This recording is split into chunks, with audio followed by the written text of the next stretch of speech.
ಮತ್ತೊಂದು ಕಥೆಯನ್ನು ಹೇಳ್ತಾ ಇದ್ದಾರೆ ಈ ಸಂದರ್ಭದಲ್ಲಿ. ಒಮ್ಮೆ ಸಾಧನ ದ್ವಾದಶಿ ಬಂತಂತೆ. ಆಗ ಕಾಲದ ಪರಿವೇ ಇಲ್ಲದೆ ಆತುರವಾಗಿ ನಂದಗೋಪ ಯಮುನೆಯ ಸ್ನಾನಕ್ಕೆ ಹೋದನಂತೆ. ಅದು ಸರಿಯಾದ ಕಾಲ ಅಲ್ಲ, ಅದು ಅಕಾಲ. ಅಕಾಲೇ ಕೃತಂ ಅಕೃತಂ ಅಂತ. ನಮಗೇನೋ ಅರ್ಜೆಂಟ್ ಇದೆ ಅಂಥೇಳಿ 2 ಗಂಟೆಗೆ ಎದ್ದು ಸ್ನಾನ ಮಾಡಿ 3 ಗಂಟೆಗೆ ಸಂಧ್ಯಾವಂದನೆ ದೇವ್ರ ಪೂಜೆ ಮುಗಿಸಿ 3ವರೆಗೆ ಮತ್ತು ಏನಾರು ತಿಂದು ಮಲಗಿಬಿಟ್ರಿ ಅಂದರೆ ಅದು ದ್ವಾದಶಿ ಅಂತ ಕನ್ಸಿಡರ್ ಆಗಲ್ಲ. ಕ್ರಮಬದ್ಧವಾಗಿಯೇ ಆಗಬೇಕು. ಏಕಾದಶಿ ಉಪವಾಸ ಮಾಡಿದ ನಂದಗೋಪ ದ್ವಾದಶಿ ಅಸುರಿ ವೇಲಾಯಾಮ್ ಅಂತಾರೆ. ಅಸುರರು ಸ್ನಾನ ಮಾಡುವ ಕಾಲದಲ್ಲಿ ಇನ್ನು ಮಧ್ಯರಾತ್ರಿಯ ಸಮಯ ಸ್ನಾನಕ್ಕೆ ಹೋಗಿದ್ದಾನೆ. ಈ ಕಥೆ ಏನೇ ಇರಲಿ, ಕಥೆ ಆಮೇಲೆ ನೋಡೋಣ. ಕೃಷ್ಣನ ತಂದೆಯೂ ಕೂಡ ಏಕಾದಶಿ ಮಾಡ್ತಾ ಇದ್ದ ಅನ್ನೋದು ಬಹಳ ಮುಖ್ಯ. ಏಕಾದಶಿಯ ಮೊದಲಾದ ವ್ರತಗಳನ್ನು ಮಾಡದಿದ್ದವರಿಗೆ ಕೃಷ್ಣನ ದರ್ಶನ ಸ್ಪರ್ಶನ ಇತ್ಯಾದಿಗಳು ದೂರ. ನಂದಗೋಪ ಮೊದಲಾದವರು ಕೃಷ್ಣನ ಇಷ್ಟೆಲ್ಲ ಲೀಲೆಗಳನ್ನು ನೋಡುವ ಯೋಗ ಯೋಗ್ಯತೆ ಬಂದದ್ದಾದರೂ ಹೇಗೆ? ಒಂದು ಜನ್ಮದಲ್ಲ, ಅನೇಕ ಜನ್ಮಗಳಲ್ಲಿ ವಿಷ್ಣು ಪ್ರೀತಿಕಾರಕವಾದ ಇಂಥ ಅನೇಕ ವ್ರತಗಳನ್ನು ಮಾಡಿದ್ದಾರೆ ಭಗವತ್ ಪ್ರೀತಿಗಾಗಿ. ಹಾಗಾಗಿ ದೇವರ ಪ್ರೀತಿಗೆ ಕಾರಣ ಆಗುವಂತಹ ಈ ಏಕಾದಶಿ ಮೊದಲಾದ ವ್ರತವನ್ನು ನಿಷ್ಠೆಯಿಂದ ಮಾಡಬೇಕು ಅನ್ನೋದು ಬಹಳ ಮುಖ್ಯ. ಒಮ್ಮೆ ಏಕಾದಶಿ ಮಾಡಿದ್ದಾರೆ ನಂದಗೋಪರು. ಮಾರನೇ ದಿನ ಸ್ನಾನ ಮಾಡಲಿಕ್ಕೆ ಅಂತ ಹೇಳಿ ಯಮುನೆಗೆ ಹೋದಾಗ ಅಕಾಲದಲ್ಲಿ ಸ್ನಾನ ಮಾಡಿದ ಸಂದರ್ಭ ವರುಣನ ಒಬ್ಬ ಭೃತ್ಯ ನಂದಗೋಪನನ್ನು ಎಳ್ಕೊಂಡು ಹೋಗಿಬಿಟ್ಟಿದ್ದಾನೆ. ಈ ಕಥೆ ಮುಂದೆ ಕೃಷ್ಣ ಬಂದ, ವರುಣ ಲೋಕಕ್ಕೆ ಹೋಗಿ ಅವರಪ್ಪನ ಕರ್ಕೊಂಡು ಬಂದ. ಇದು ಕಥೆ. ಆ ಕಥೆಯನ್ನು ವಾದಿರಾಜರು ಬಹಳ ಚಮತ್ಕಾರಿಕವಾಗಿ ಆ ಕಥೆಯಲ್ಲಿಯೂ ಭಗವಂತನ ಸರ್ವೋತ್ತಮತ್ವದ ಜ್ಞಾನ ಬರುವ ಹಾಗೆ ವರ್ಣನೆ ಮಾಡ್ತಾರೆ. ಬದ್ಧ್ವಾನಿನಾಯ ಕಿಲ ನಂದಮಕಾಲವಾರಿ ಮಧ್ಯಪ್ರವಿಷ್ಟ ಮನುಗಃ ಸಲಿಲೇಶ್ವರಸ್ಯ ಭೃತ್ಯಚ್ಛಲೇನ ಸಮನ್ಯುರಮಂಬಬಂಧ ಶ್ರುತ್ವಾ ಸ್ವನಾಥ ಪಿತರಂ ತ್ವಿತಿ ಮೇ ಪ್ರತರ್ಕಃ. ಅಕಾಲದಲ್ಲಿ ನೀರಿನಲ್ಲಿ ಸ್ನಾನ ಮಾಡಲಿಕ್ಕೆ ಹೊರಟಂತಹ ನಂದಗೋಪನನ್ನು ನೀರಿಗೆ ಒಡೆಯನಾದ ವರುಣನ ಒಬ್ಬ ಭೃತ್ಯ ಕಟ್ಟಿ ಎಳ್ಕೊಂಡು ಹೋಗ್ಬಿಟ್ನಂತೆ. ಯಾಕೆ ಎಳ್ಕೊಂಡು ಹೋದ? ಸ್ನಾನ ಮಾಡಿದರೆ ಅದು ತಪ್ಪಾಗಿದ್ದರೆ ಅದಕ್ಕೆ ಫಲ ಕೊಡದಿದ್ದರೆ ಆಗ್ತಿತ್ತು. ಅದಕ್ಕೆ ಎಳ್ಕೊಂಡು ಹೋಗಬೇಕಾ? ಸರಿ ಟೈಮ್ ಸ್ನಾನ ಮಾಡಲಿಲ್ಲ, ಅದಕ್ಕೆ ಕಂಬ ಕಟ್ಟಿ ಹಾಕೋದಾ? ಸರಿ ಟೈಮಲ್ಲಿ ಮಾಡಬಾರ್ದಲ್ಲ, ಯಾಕೆ ಎಳ್ಕೊಂಡು ಹೋದ? ವಾದಿರಾಜರು ಅದಕ್ಕೊಂದು ಬೇರೆ ಕತೆ ಹೇಳ್ತಾರೆ. ಯಾಕೆ ಎಳ್ಕೊಂಡು ಹೋಗಿದ್ದು ಅಂದರೆ ಸ್ನಾನ ಮಾಡಿದ್ದಕ್ಕೆ ಅಂತಲ್ಲ, ಮತ್ತೇನು ವರುಣನಿಗೆ ಸಿಟ್ಟು ಬಂದಿತ್ತಂತೆ. ಈ ನಂದಗೋಪನ ಮೇಲೆ ತುಂಬ ದಿನದಿಂದ ವರುಣನಿಗೆ ಸಿಟ್ಟಿತ್ತಂತೆ. ಏನು ಸಿಟ್ಟು? ಈ ನಂದಗೋಪ ಅವನನ್ನು ಊರಲ್ಲೆಲ್ಲ ಕೃಷ್ಣನ ಅಪ್ಪ ಅಂತ ಕರಿತಿದ್ರಂತೆ. ಅವನು ನಂದಗೋಪ ಬೀದಿಲಿ ಹೋಗ್ತಿದ್ರೆ ಇವು ಯಾರು ಗೊತ್ತಾ? ಯಾರು ಹೇಳಿ? ಕೃಷ್ಣನಿಗೆ ಅಪ್ಪ. ಎಲ್ಲ ಕಡೆ ಹೀಗೆ ಕೃಷ್ಣನಪ್ಪ ಕೃಷ್ಣನಪ್ಪ. ವರುಣಂಗೆ ಯಾಕೆ ಸಿಟ್ಟಂದರೆ ಇಡೀ ಜಗತ್ತಿಗೆ ತಂದೆಯಾದ ನನ್ನ ಸ್ವಾಮಿಯಾದ ಸರ್ವೇಶ್ವರನಾದ ಸರ್ವೋತ್ತಮನಾದ ಭಗವಂತನಿಗೆ ಇವನ ಅಪ್ಪನ, ಇವನು ಒಬ್ಬ ಅಪ್ಪನ, ಹಾಗಾದ್ರೆ ಇವನು ಸರಿ ಮಾಡಬೇಕು ಅಂಥೇಳಿ ಎಳ್ಕೊಂಡು ಬಂದ ಅಂತ ವಾದಿರಾಜರು ಹೇಳ್ತಾರೆ. ಏನೋ ಮಾಡಬಾರ್ದು ಮಾಡಿರ್ತೀರಿ, ರಾಜರ ಬಳಿಗೆ ನಿಮ್ಮನ್ನು ಕರ್ಕೊಂಡು ಹೋಗ್ತಾರೆ. ರಾಜ ಕೇಳ್ತಾನೆ, ಯಾರು ನೀನು ಅಂತ ಕೇಳ್ತಾನೆ. ನೀವೇನೋ ನಿಮ್ಮ ಅಡ್ರೆಸ್ ಹೇಳಬೇಕೇ ವಿನಃ ರಾಜ ಕೇಳಿದವನಿಗೆ, ರಾಜ ಯಾರು ನೀನು ಅಂದರೆ, ನಾನಾ ನಿಮ್ಮಪ್ಪ ಅಂದ್ರೆ ಏನು ಮಾಡ್ತಾರ್ರಿ? ರಾಜನಿಗೆ ಅಪ್ಪ ಅಂತ್ಯ ಒಳಗೆ ಒಳಗೆ ಹಾಕಂತಾರ ಇಲ್ಲ. ಮನೇಲಿರೋರಿಗೆ ನೀನು ನಿಮ್ಮಪ್ಪ ಅಂದ್ರೇ ಸಿಟ್ಟು ಬರುತ್ತೆ, ಮಾತಿಗೆ ಮಾತಾಚಾರೆ. ನೀನು ಅಂದರೆ ನಿಮ್ಮಪ್ಪ ಅಂತಾನೆ ಸಿಟ್ಟು ಬರುತ್ತಲ್ಲ. ಇನ್ನು 14 ಲೋಕಕ್ಕೆ ಅಪ್ಪನಾದ ತಿಮ್ಮಪ್ಪನಿಗೆ ಅಪ್ಪ ಅಂತ ಊರಲ್ಲೆಲ್ಲ ಹೇಳ್ಕೊಂಬರ್ತಾನೆ ಇವನು.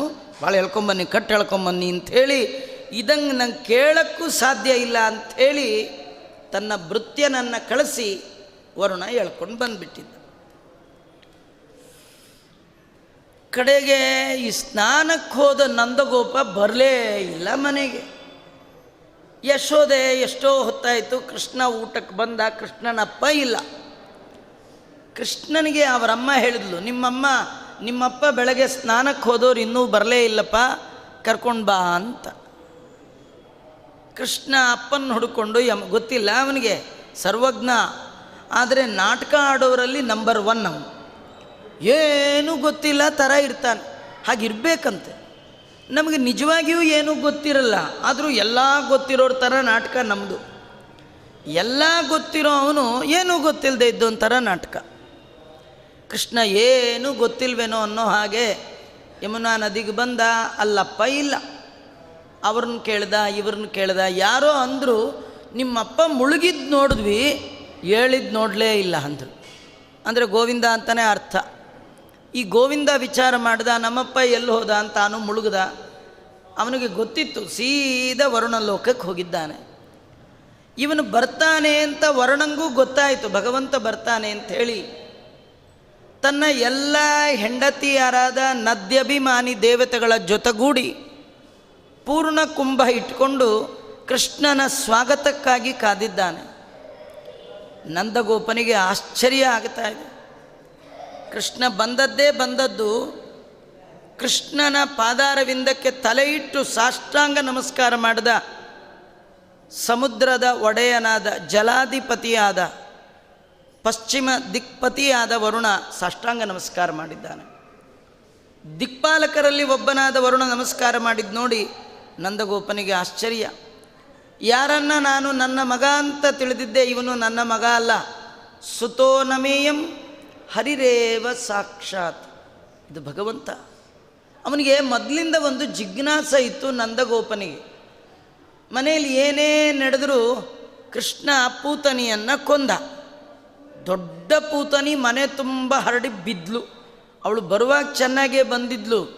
ಕೃಷ್ಣನ್ ಕೊಲ್ಲಬೇಕು ಅಂದ್ಕೊಂಡು ಯಾವಾಗ ಕೆಟ್ಟ ಬುದ್ಧಿಯಿಂದ ಬಂದ್ಲು, ದೇವರ ಸ್ಪರ್ಶ ಆಯಿತು, ಒರ್ಜಿನಲ್ ರೂಪ ಬಂದ್ಬಿಡ್ತು. ನೀವು ಎಷ್ಟೇ ಮುಖವಾಡ ಹಾಕ್ಕೊಂಡು ಹೋದರೂ ಮುಖವಾಡ ನೋಡಿ ದೇವರ ಅನುಗ್ರಹ ಮಾಡಲ್ಲ, ಮುಖ ನೋಡಿ ಅನುಗ್ರಹ ಮಾಡ್ತಾನೆ. ದೇವರಿಗೆ ನಿಮ್ಮ ವೇಷ ನಿಮ್ಮ ಭಾಷೆಯಿಂದ ಮೋಸ ಮಾಡಲಿಕ್ಕಾಗಲ್ಲ. ಜನರಿಗೆ ಬೇಕಾದಷ್ಟು ಮಾಡ್ಬೋದು, ಜನಾರ್ದನನಿಗೆ ಮಾತ್ರ ಮೋಸ ಮಾಡಲಿಕ್ಕಾಗಲ್ಲ. ಅವಳು ಮೋಸಕ್ಕೆ ಅಂತ ಬಂದಳು, ದೊಡ್ಡ ದೇಹವಾಗಿ ಬಿದ್ದಳು. ಆ ಘಟನೆ ನೋಡಿ ನಂದಗೋಪ ಏನು ಅಂದ್ಕೊಂಡ, ಏನೋ ನಮ್ಮ ಪುಣ್ಯ ಚೆನ್ನಾಗಿದೆ, ಮಗು ಬದುಕ್ತು ಅಂತ ಅಂದ್ಕೊಂಡೇ ವಿನಃ ಮಗುವಿನಿಂದ ನಾವು ಬದುಕಿದ್ವಿ ಅಂತ ಅಂದ್ಕೊಳ್ಳೇ ಇಲ್ಲ. ಆಮೇಲೆ ಇನ್ನೊಬ್ಬ ದೈತ್ಯ ಬಂದ, ತೃಣಾವರ್ತ.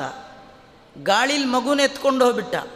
ಮತ್ತೆಲ್ಲ ಆಯಿತು, ಸತ್ತ. ಮಗು ಕೆಳಗೆ ಬಂದಾಗ ಏನು ಅಂದ್ಕೊಂಡ, ಏನೋ ನಮ್ಮ ಪುಣ್ಯ ಚೆನ್ನಾಗಿತ್ತು, ಮಗು ಬದುಕ್ತು ಅಂತ ಅಂದ್ಕೊಂಡ.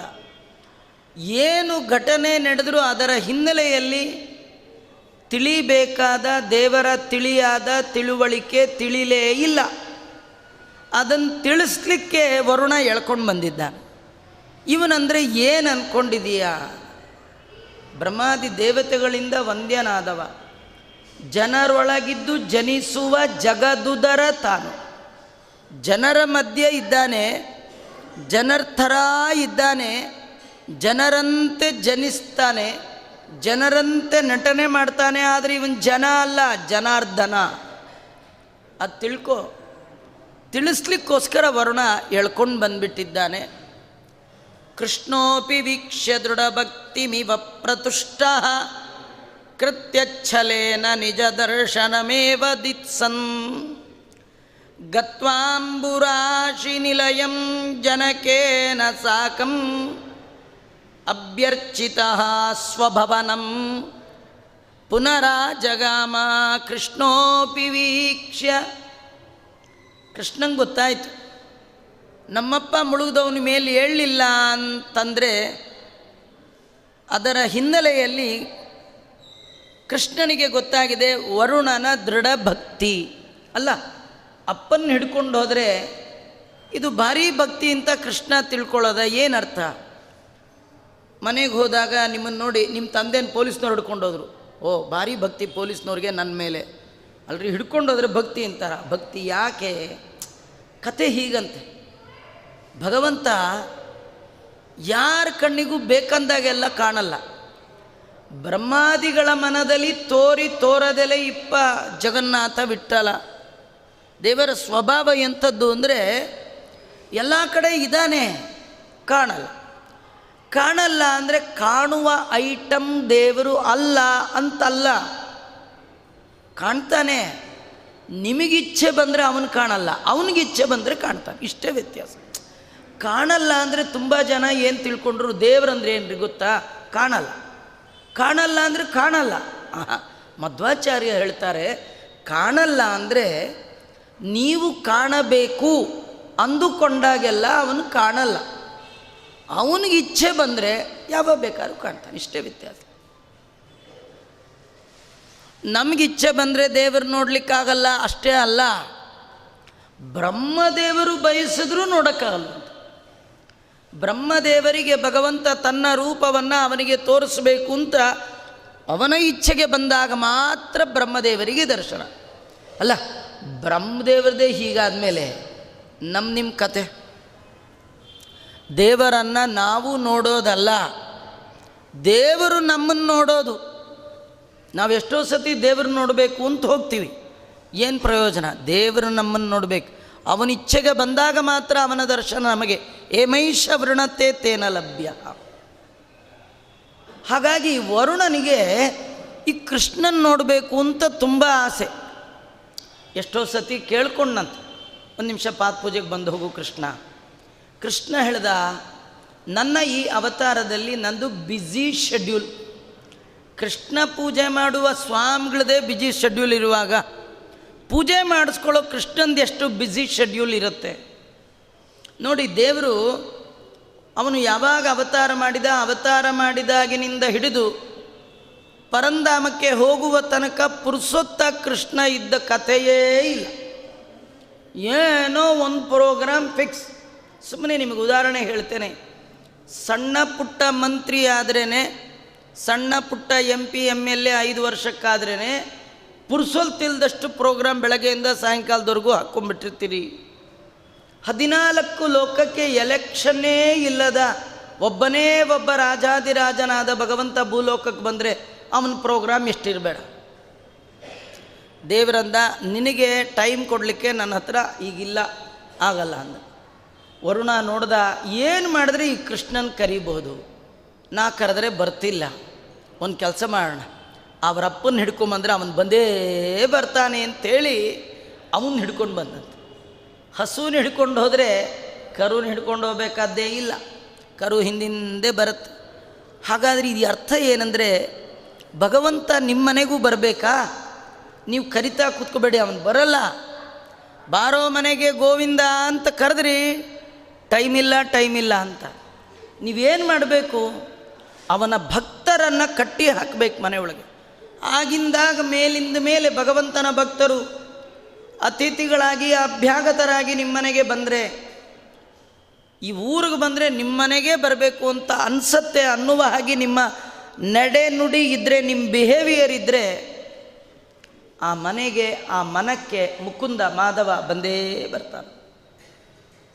ವರುಣ ಈ ಐಡಿಯಾ ನಮ್ಮೆಲ್ಲರಿಗೆ ಕೊಡುವ ಸಲುವಾಗಿ, ಈ ಡಾಕ್ಟ್ರ್ ಬರಬೇಕಾದ್ರೆ ಅವ್ರು ಕಿಟ್ ಎತ್ಕೊಂಬಂದುಬಿಟ್ರೆ ಸಾಕು, ಅವ್ರ ಪಾಡಿಗೆ ಅವ್ರು ಹಿಂದೆ ಬಂದೇ ಬಿಡ್ತಾರೆ.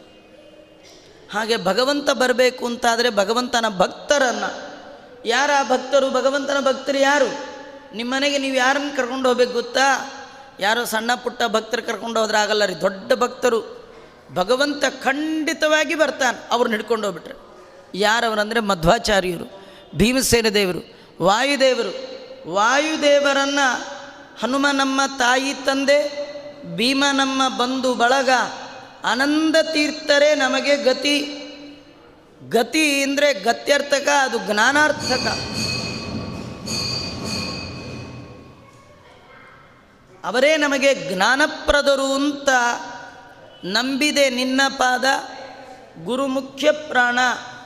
ನಂಬಿದೆ ನಿನ್ನ ಪಾದ ಅಂತ ಹನುಮಂತನ ಪಾದವನ್ನು, ಭೀಮನ ಪಾದವನ್ನು, ಆಚಾರ್ಯ ಮಧ್ವರ ಪಾದವನ್ನು ಗಟ್ಟಿಯಾಗಿ ಹಿಡಿದು ನಿಮ್ಮ ಹೃದಯದ ಒಳಗೆ ಮನ ಎರಡು ಕಡೆ ಕಟ್ಟಿ ಹಾಕಿಬಿಟ್ರಿ ಅಂದರೆ ಬೇಡ ಬೇಡ ಅಂದರೂ ಭಗವಂತ ಆ ಮನೆಗೆ ಬಂದೇ ಬರ್ತಾನೆ. ಹಾಗಾಗಿ ಕೃಷ್ಣನಲ್ಲಿ ಭಕ್ತಿ ಇಲ್ಲದಿದ್ದರೆ, ಕೃಷ್ಣನನ್ನು ಕುರಿತು ಅನೇಕ ವ್ರತಗಳನ್ನು ಮಾಡದಿದ್ದರೆ ಕೃಷ್ಣ ಅವನ ಮನೆಯಲ್ಲಿ ಯಾಕಿರ್ತಿದ್ದ ಹೇಳಿ. ಹೀಗಾಗಿ ಅವನ ಭಕ್ತನಾದ ನಂದಗೋಪರನ್ನು ವರುಣ ಕರ್ಕೊಂಡು ಹೋಗಿಬಿಟ್ಟಿದ್ದಾನೆ. ಅವನು ಅಪ್ಪನನ್ನು ಕರೆದುಕೊಂಡು ಹೋದರ ಹಿನ್ನೆಲೆ ಕೃಷ್ಣ ನೋಡಿದ. ಕೃಷ್ಣೋಪಿ ವೀಕ್ಷ